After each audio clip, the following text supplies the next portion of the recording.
আবারও জুটত না। ছোটতেই অনাথ এই অভিনেতা পরাণ বন্দ্যোপাধ্যায়ের জীবন কাহিনী শুনলে চোখে জল আসবে আপনারও।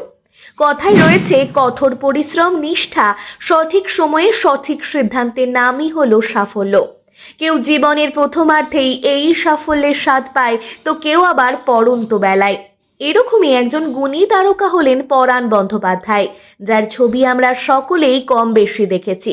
তবে তার জীবনের গল্প জানি আমরা কয়জন? অনেকেই হয়তো জানেনও না যে এই অভিনেতা তার অভিনয় জীবন শুরু করেছিলেন 60 বছর বয়স থেকে।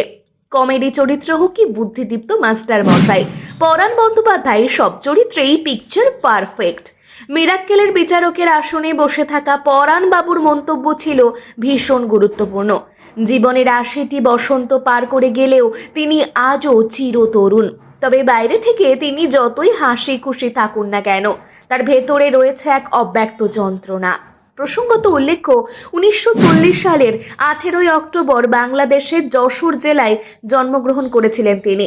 জন্মের কয়েক মাস পরেই মাকে হারিয়ে বসেন। এদিকে স্ত্রীর মৃত্যু শোক সহ্য করতে না পেরে নিরুদ্দেশ হয়ে যান তার বাবা। হঠাৎ করেই মাথার উপর থেকে বাবা মায়ের ছায়া সরে যাওয়াটা যে কতটা কষ্টের সে আর বলে বোঝাতে হবে না। সেই সময় অভিনেতার সহায় হন তার পিসি। এরপর মাত্র 14 বছর বয়সে থিয়েটারে যোগ দেন। বয়স বাড়তেই উপার্জনের জন্য চাকরির খোঁজে বেরিয়ে পড়েন। সিটি কলেজ থেকে পাশ করার পর তিনি সরকারি চাকরিতে যোগদান করেন। তবে সেই সময়টা থিয়েটারের কাজ বন্ধ ছিল না। জীবনে আসে নারীর ছোঁয়া, ভালোবেসে ঘরও বেঁধেছিলেন।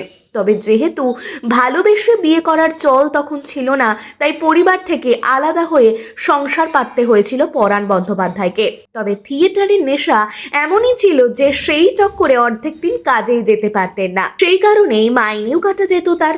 অভাব এমন একটা জায়গায় পৌঁছায় যে স্ত্রীর গয়না অবধি বেচে দিতে হয় তাকে। এরপর 2000 সালে চাকরি থেকে অবসর নেওয়ার পর তার উপর নজর পড়ে সন্দীপ রায়ের। সেই সময় সাধন বাবুর সন্দেহ গল্পের জন্য একদম আনকোড়া কাউকে খুঁজছিলেন তিনি। পরাণকে দেখেই মনে ধরে তার। জীবনের পরন্তু বেলায় এসে শুরু হয় জীবনের দ্বিতীয় ইনিংস। প্রথম কাজ শুরু হয় টেলিভিশনের হাত ধরে।